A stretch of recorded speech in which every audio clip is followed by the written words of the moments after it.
В эфире Абхазского телевидения субботний выпуск новостей Савшала. В студии Гугут Савардания. Я и мои коллеги расскажем вам о главных событиях этого дня и о других темах. Здравствуйте!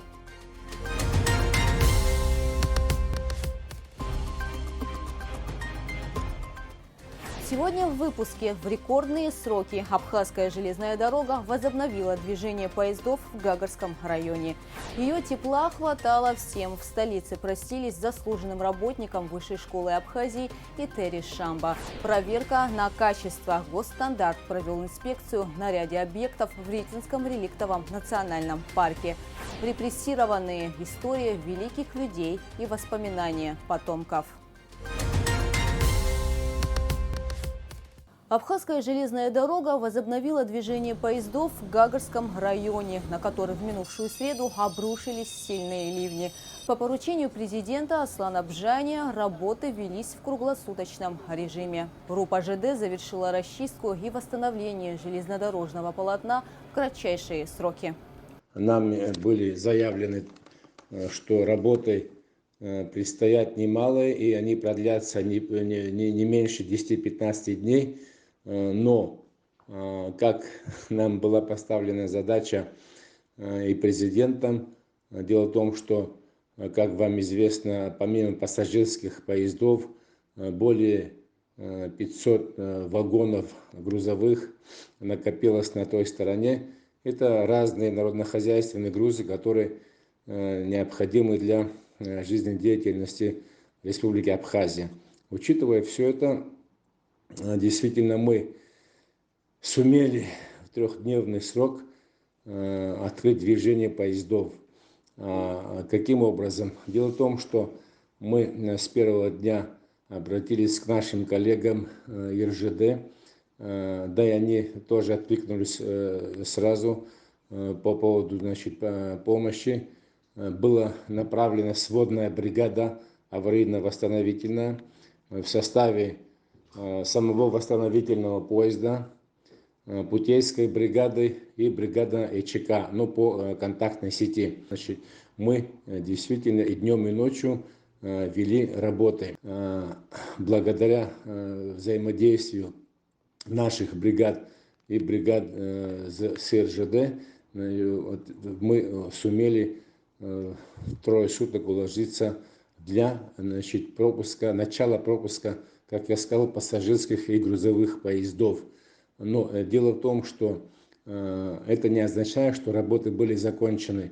Работы, которые необходимо провести, мы еще будем проводить, но это параллельно с перевозкой грузов, потому что минимум еще в течение месяца будем дорабатывать до и после прохода поездов. Необходимо будет проводить пешие обходы этого участка, это более 4 километров, оценивать ситуацию и по необходимости принимать или дорабатывать, потому что это такая технология. До 2000, не менее 2000 кубических метров сели было убрано с пути. Это, представляете, в одном месте столько сели накопилось высотой более 4 метров, шириной не менее 50-60 метров. И вот всю эту массу нам пришлось убирать, чтобы дойти до пути, расчистить, чтобы восстановить движение поездов. Ее тепла хватало всем. Студентов она встречала ласковой улыбкой и добрым любящим взглядом. В столице простились с Этери Шамба, заслуженным работником Высшей школы Абхазии, кавалером ордена Ахзапша третьей степени, кандидатом физико-математических наук, доцентом кафедры общей физики АГУ. Кафедра общей физики Абхазского государственного университета. В кабинете всеми любимой Гитари Мироновны сегодня непривычно пусто и тихо. Оживленные беседы о науке, занятия со студентами, размышления над новой книгой или статьей. В стенах этой комнаты, вне зависимости от времени года, всегда было тепло, ведь оно бесконечно исходило от любимого преподавателя и коллеги. Уход из жизни Гитари Шамба для сотрудников АГУ и студентов – боль и большая утрата. Гитари Мироновна всю жизнь посвятила любимой работе. В родном университете не пропускала ни дня. А причем, между прочим, я тоже не пропускаю, вместе приезжали, значит, как только она из дома выходит, всегда, значит, на углу я ее встречал, привозил ее сюда. Так что, когда я сейчас тоже, когда проезжаю, каждый раз смотрю, не стоит ли она там. С деканом физико-математического факультета, коллегой Ниаз Биэмпачуля, Гитари Шамба проработала долгие плодотворные годы. Гитари Мироновна – автор более 60 научных работ. Участвовала в написании впервые русско-абхазских словарей по общему курсу физики, а также технический словарь. Она со своим супругом Сергеем Романовичем Кишмария, они создали два словаря. Это впервые, между прочим, до них словари на абхазском языке не были. Супруга Гитари Мироновны, профессора Серапиона Кишмария, не стало примерно около года назад. Они вместе работали не только над составлением и изданием русско-абхазских терминологических словарей по физике, но и над справочниками, а также пособиями для студентов. Кабинеты, где трудились ученые на родной кафедре общей физики, находятся совсем рядом. Вместе они прошли свой трудовой путь от лаборанта до доцентов физико-математического факультета и до конца были преданы любимому университету. Племянница Гитари Мироновны и Серапиона Романовича Ямза Кишмария работает на той же кафедре. Ей особенно тяжело заходить в кабинеты ученых. С нуля после войны по крупицам вот эту кафедру они вместе с мужем собирали. По крупицам. Вовлекали нас в это общее дело. И без них эта кафедра, честно говоря, даже не представляю настолько, вот как бы она осиротела без них. И до последнего дня Гитари Мироновна, она всегда говорила, я не представляю себя без работы, даже один день. Вот я прихожу, я вижу, говорит, этих студентов, и мне так, говорит, тепло, говорит, становится на душе. Я дома не могу находиться. Я живу, говорит, на работе, я живу ради этих студентов. И считайте, с 17 лет вот всю свою жизнь я провела с ней. С первых дней, вот как я поступила в вуз, она сделала очень многое для того, чтобы даже вот я вот стала тут работать, обучалась. Все, большой вклад она внесла в становление даже вот лично меня. Как и в становлении множества других своих учеников, которых Гитари Мироновна привлекала к совместной работе и научила многому, ведь до последнего дня она стремилась отдавать знания. Ее тепла хватало всем. Студентов она встречала ласковой улыбкой и добрым, любящим взглядом. С первых дней, наверное, как мы только прошли в АГУ, первый преподаватель, который нас встретил по физике, это была Гитари Мироновна. Я, наверное, буду права, если скажу, что она самый добрый преподаватель. Не было такого, чтобы она на кого-то повышала голос или еще что-то. Всегда улыбалась. Если были какие-то вопросы, мы могли всегда к ней подойти.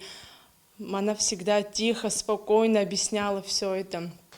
Также благодаря Гитари Мироновне, наверное, я полюбила перевод текстов. Когда я пришла, Гитари Мироновна занималась переводами текстов, различные разделы физики, она переводила на абхазский язык.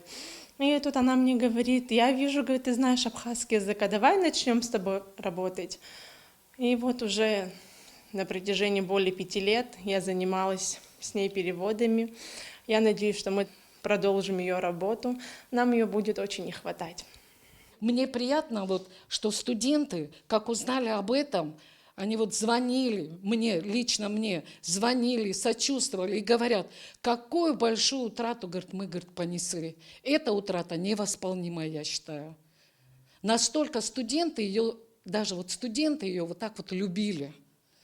Она ко всем относилась с добротой. Как-то, она говорит, я бабушка, говорит. С одной стороны, я бабушка, говорит, а с другой стороны, я педагог. И в ней это очень вот гармонично сочеталось.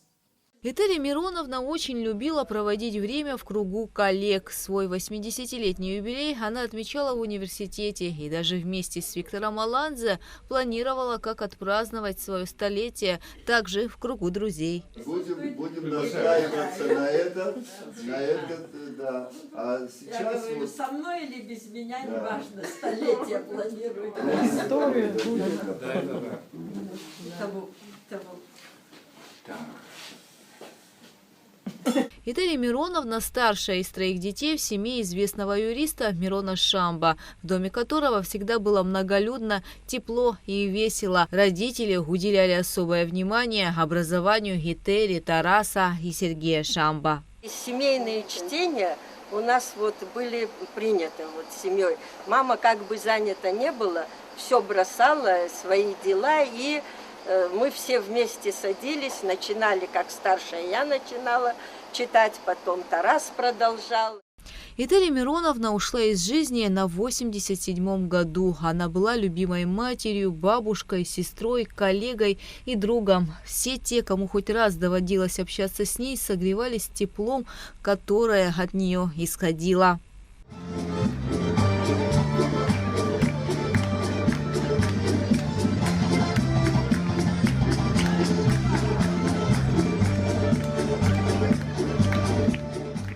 Гугу Савардания, Константин Парулова, Абхазское телевидение.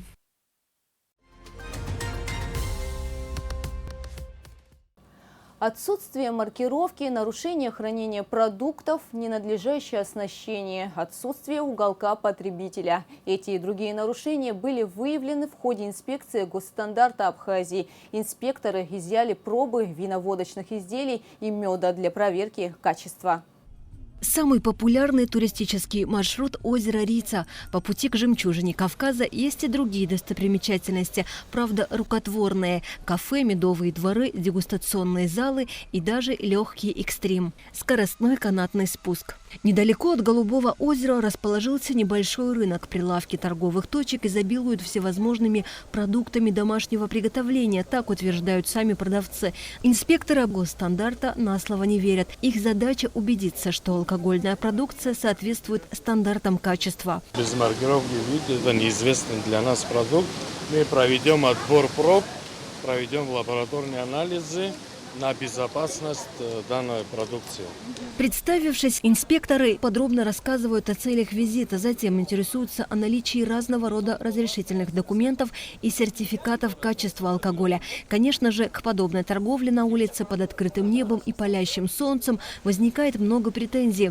Отсутствие лицензии, маркировки, цен, соблюдений, условий хранения. В общем, есть к чему придраться. Инспектора обошли торговые точки и, как того требуют условия комплексной проверки, изъяли пробы для проведения лабораторного анализа. Составили акт. На данном этапе могу сказать, что есть нарушение в виде маркировки. То есть на продукции не указаны производители, даты производства. Продукция находится в пластиковых бутылках, что не дозволено для продукции, которая содержит спирт. Продавцы, в свою очередь, уверяют, что все, что на прилавке – вина, водки и медовуха – домашнее и качественное. И потому, как объясняют некоторые из них, не видят необходимости в том, чтобы лицензировать и маркировать. Хотя по существующим правилам покупатель должен владеть информацией о продукте не только со слов продавца. Пластиковая тара. Это вам удобно или что? Это не нам, самим туристам, им везти с собой, понимаете? Стекло вес имеет, еще содержимое плюс, а там у них определенный килограмм, особенно при самолетах. И что? А как он, скажем, разные виды, как он определит, что он купил? Мы название на крышах пишем, что, как изучаем. Что это?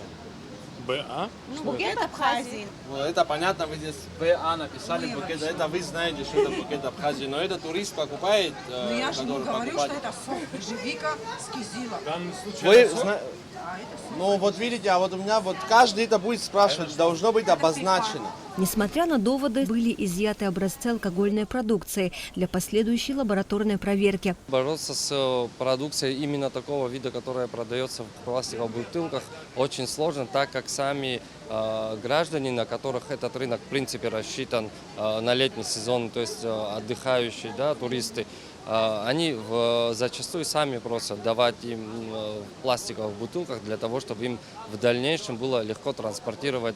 Но это неправильно. Мы пытаемся с этим бороться, но на самом деле очень сложный процесс. Инспекторы также осмотрели сувенирную продукцию на предмет искажения информации. Дело в том, что производители зачастую допускают ошибки и указывают недостоверные географические данные или же используют государственную символику ненадлежащим образом. Проверка сувенирной продукции на территории рынка у Голубого озера выявила незначительные нарушения, касающиеся отсутствия ряда разрешительных документов. Давно уже такого не видел, честно говоря. Бывают, в картах прописывают дальше, вплоть там до Грузии что-то ошибочно. Всякие бывают такие моменты, что не знаю, кто эти ошибки делает, там, кто изготавливает. Ну, бывает такое. Мне оно не нужно, мы не покупаем такой товар, потому что знаем, что должно соответствовать. Все наши города должны быть, как они есть на карте в данный момент. Легкий экстрим для туристов – еще одна возможность развлечься и получить дозу адреналина. А для госстандарта еще одна нелегкая задача, к которой нужно подходить ответственно. Ведь подобные развлечения должны предлагаться с соблюдением всех правил безопасности. К примеру, этот скоростной канатный спуск, который также находится вблизи Голубого озера, функционирует уже несколько лет. Хозяин зарегистрировал бизнес, оборудовал в соответствии с техническими требованиями, позаботился о подготовке инструкторов. В общем, подошел ответственно. Как рассказал государственный инспектор по техническому и энергетическому надзору госстандарта Валерий Амичба, вниз по реке Бзып таких объектов несколько, но проверить их всех не представляется возможным по ряду причин. Люди, которые не приходят, не регистрируют у нас, не проходят аттестацию, не проходят ввод в эксплуатацию, эти объекты нам не подконтрольны. Это виноваты главы администрации, где они функционируют. Они должны с письмом обратиться к нам, что мы пришли, проверили и сделали ввод в эксплуатацию. На трассе, вот вы же видели? Вы можете как-то реагировать? А что мы можем прийти? Хозяин нет, это не мой, который там работает, он что может ответить? Ты приходишь, мы не работаем, говорят. Это мы просто сделали. И вот по трассе мы ехали, видели, несколько штук там стоят. Кто-то, видимо, предупреждает, они, значит, приостанавливают свою деятельность. А когда мы уезжаем, потом, значит, они функционируют. Многочисленные письма и обращения в администрацию, по его словам, не дают результатов. Однако все это безрезультатно. Необходима воля местной администрации и сознательность предпринимателей, которые имеют дело с безопасностью людей. Безопасность граждан и гостей – приоритет, который ставит перед собой Комитет по стандартам, потребительскому и техническому надзору. Потому в рамках инспекции проверили состояние устройств электрооборудования нескольких объектов. Во-первых, зарос шкаф, электрокоммутации шкаф. Во-вторых, предохранители не стоят, стоят кустарные сантиметровые. Это здесь может быть пожар и пойти по цепям, здесь все. Электропроводка заросла, опора. Здесь сзади тоже вся электропроводка вот здесь вот на земле лежит. Камнепад, дерево упадет, это все завалится. Это все будет обрыв. По результатам проверки будет заполнен акт и составлены предписания для владельцев объектов. Мед, пожалуй, самый продаваемый продукт в курортный сезон. Дорога в Бзыпском ущелье разрослась медовыми дворами. Инспектора заглянули в два из них. В первом, наряду с нареканиями по поводу отсутствия маркировки, цен и ряда других требований, обратили внимание на состояние устройств электрооборудования, которые не соответствуют нормам. А пробы меда для проведения лабораторного анализа на выявление соответствия качеству отобрали, как того требуют правила, из числа представленных на прилавке образцов. Во втором объекте, где туристам также предлагают мед, хозяин предоставил все необходимые документы. Однако инспектора выявили нарушения по части защиты прав потребителя, отсутствие маркировки и декларирования цен на продукцию. Ну, тут вопрос в том, что опять-таки реализатор не сможет точное количество объемов сказать, правильно? Может, какие-то весы должны быть? Или... Ну, мы весы ставим. Сейчас, пока только сезон начинается, вот эти маленькие весы ставятся, чтобы наши гости видели. Также инспекторы провели проверку в одном из дегустационных залов. Согласно условиям проверки продукции на соответствие, представитель отдела стандартизации изъял несколько образцов винно-водочных изделий. Здесь, как и в других торговых объектах, отсутствует уголок потребителя и не указаны цены на реализуемый товар. Как уточнил начальник отдела потребительского надзора, в понедельник будут известны результаты лабораторных анализов. В случае несоответствия нормам партии придется изъять.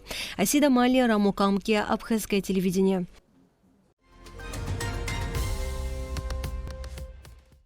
Истории великих людей и воспоминания их потомков. В Агу прошла неформальная встреча с внуками Ефрема Эшба и Николая Акертава, Виктором Абрамяном Эшба и Мариной Губас.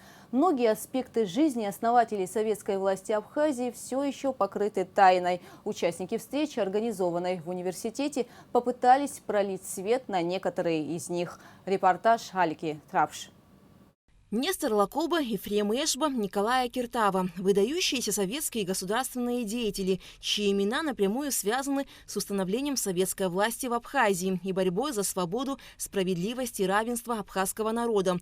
К сожалению, прямых потомков у Нестора Лакоба не осталось. Все были жестоко убиты, как враги народа во времена сталинского режима. По воле судьбы семьям Ефрема Эшба, Николая Акертава удалось выжить. В Агу состоялась встреча с внуком Ефрема Эшба Виктором Абрамяном Эшбом и внучкой Николая Акертава Мариной Губас. Мероприятие было организовано кафедрой политологии и социологии Агу совместно с историками. Абхазцев очень часто обвиняют, что мы очень привязаны к коммунистическим идеям. Мы обязаны прежде всего потому, что благодаря тем действиям, которые происходили тогда, мы вернули, скорее всего, восстановили свою утерянную государственность. Ефрем Эшба в истории Абхазии знаковая фигура. За 44 года жизни он успел многое, что впоследствии привело к установлению советской власти не только в России, но и в Закавказье. Эшба был хорошо образован, учился на юридическом факультете Московского университета, в совершенстве владел английским и турецким языками. Он достаточно рано принял участие в революции и к 1917 году был признанным лидером абхазских большевиков. В 1921 году Ефрем Эшба, Нестор Лакоба и другие абхазские большевики участвовали в специальной миссии в Турции, где сумели добиться от абхазской диаспоры поддержки действий Кемаля Ататюрка. 4 марта того же года в Абхазии была установлена советская власть. Этот день в Абхазии считают днем восстановления государственности. Независимая Советская Социалистическая Республика Абхазия была провозглашена 31 марта 1921 года. Ефрем Эшба выступал против вхождения Абхазии в состав Грузии. Такое поведение не могло понравиться грузинскому руководству, и его перевели на работу в Тбилиси. Работал он и в Лондоне, и в Америке. Но в конце концов Эшба обвинили в троцкизме и исключили из партии. Позднее, в 1936 году, он был арестован органами НКВД по ложному обвинению. В августе 1939 года приговорен к смертной казни. Ефрем Эшба был женат на дочери генерала царской армии Марии Щегровской. У них было 2 дочери – Марина и Елизавета. Марина Эшба стала первой абхазской женщиной-скульптором. Дочерям Ефрема Эшба при жизни не удалось узнать место захоронения отца. 5 лет назад стало известно, что Ефрема Эшба расстреляли и захоронили в общей могиле в Коммунарке. Там же был и похоронен сын Нестора Лакоба Рауф, известный музыкант, скрипач Виктор Абрамян Эшба, сын дочери Ефрема Елизаветы, поделился семейными воспоминаниями. Он, конечно, очень любил своих дочерей, насколько я понимаю. Вот. Он был достаточно, по нашим меркам, по, там, не знаю, московским меркам, конечно, он был очень выдержанный, очень сдержанный, очень суровый порой. Ну, как в общем, в Абхазии, так и, да, традиционно. Много работал, конечно, он был безумно занят, конечно, на работе, потому что работа очень ответственная в наркомате иностранных дел. Вот. Была, когда он там был. Таких не было прямых воспоминаний, знаете, вот бабушка как бы так не предавалась, она не была такой, там в воспоминаниях, там сидеть, вспоминать, там что-то такое, размышлять. Нет, она была очень активная, очень жизненная такая, и энергичная, и в общем, времени для таких воспоминаний у нее, в общем, не было. Ну, конечно, ей очень много пришлось пережить, об этом она мало очень распространялась, практически не распространялась. Все это было внутри, все как в кавказских традициях. Она воспитывала двоих дочерей. Все было, в общем, очень, очень хорошо. Даже когда они переехали в Москву, когда Ефрем Алексеевич получил командировки в Англию и в Америку. Тогда еще не было официальных дипломатических отношений, вы, наверное, знаете, с Великобританией и США. И функции дипломатических представительств осуществляли торговые представительства. Там были торговые представительства. И вот Ефрем работал в числе торговых, значит, вот, представительств в России, в Великобритании и в Америке. И в Великобритании родилась вот первая дочка, это Марина Ефремовна. Другой видный революционер, политический деятель Абхазии Николай Акиртава вырос в семье влиятельных абхазских дворян Николая и Еши Акиртава. Он также был высокообразованным, окончил Кутаисскую гимназию, учился на экономическом и юридическом факультетах Харьковского университета. После возвращения в Абхазию был участником активной борьбы за установление советской власти, член военно-революционного комитета, ответственный секретарь Абхазского областного комитета Грузии. Николай Акиртава женится на Татьяне Анчабадзе. После рождения старшей дочери Дагмары Николая Акиртава арестовывают, обвинив в троцкизме. Его арестовывают, но теперь уже с формулировкой без права переписки. Все понимали, что это значит.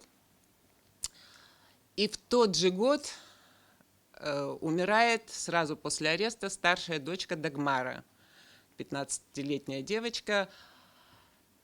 И моя бабушка в трауре, муж арестован, не знает, что и как. В 1937 же году, сразу после смерти Дагмары, бабушку вызвали на заседание тройки, все понимали, что это значит. И ее брат Николай Николаевич стоял у ворот этого здания, где ее там допрашивали с вещами, потому что понимала, она оттуда уже не выйдет. И на заседании, чтобы у нее не спрашивали, она молчала, потому что у нее только что умерла дочь, она была в трауре. И она посидела за 2 недели, потеряла все зубы. И кто-то из тройки произнес, что да что с ней возиться, она пойдет домой и умрет там уже, отпустите ее. И она вышла, ее забрали родственники. А моей маме в то время было 2 года. И после этого 2 года она своей мамы не видела, потому что Татьяна Тарасовна утром уходила на кладбище, на могилу Дагуси, и приходила только вечером. Дядя Татьяны Тарасовны предложил ей удочерить Ирму Николаевну, мою маму, чтобы поменять фамилию на Дадиане. Сказал, что с этой фамилией ей будет жить проще, а с фамилией Акиртава девочке ничего не светит. Но Татьяна Тарасовна сказала: нет, Ирмочка – это единственная искорка, которая осталась после моего мужа, и я не дам ей погаснуть. Семьи политически репрессированных пережили страшные тяжелые испытания, но все трудности они стойко переносили ради будущего своих детей и в память о тех, кто до конца боролся за правду. Татьяна Тарасовна пережила Николая Николаевича на 55 лет. И я всю жизнь с ней общаясь, я ни разу не слышала, чтобы она что-то плохое сказала о советской власти или вообще начала вспоминать, кого-то обвинять. Иногда это делала моя мама. Сначала она рассказывала, как она плакала при вести о смерти Сталина, и тут же начинала обвинять сталинский режим. Ну, было такое время. Сохраняется память о наших дедах, и не только в семьях наших, которые всю жизнь свою короткую, возможно, недостаточно они жили, больше занимались политикой, но они всю жизнь умудрились прожить так, что они не предали ни того, во что верили, ни тех, кого любили. И большое спасибо нашим бабушкам, которые всегда рядом стояли и сохранили память о них на всю жизнь. Участники встречи отметили, что многие аспекты жизни основателей советской власти Абхазии все еще остаются тайной. Но важно помнить и чтить имена людей, чьи жизни связаны с борьбой за независимое существование нашей страны. Их имена действительно нельзя забывать, потому что реально абхазская государственность, мы будем говорить про 17-й год, про Батумскую там, конференцию и так далее, но реальная абхазская государственность была восстановлена вот в 21 году, когда было это, и потому лидеры и основоположники этого государства, конечно, должны быть известны и должны быть чтимы. Лидеры, патриоты, ставшие жертвами сталинско-беревского режима. Ефрем Эшба, Николай Акиртава, Нестор Лакоба. Они остаются любимцами абхазского народа. И к их личностям жители Абхазии всегда будут относиться с глубоким уважением и почтением. Алька Трапш, Константин Парулова, Абхазское телевидение.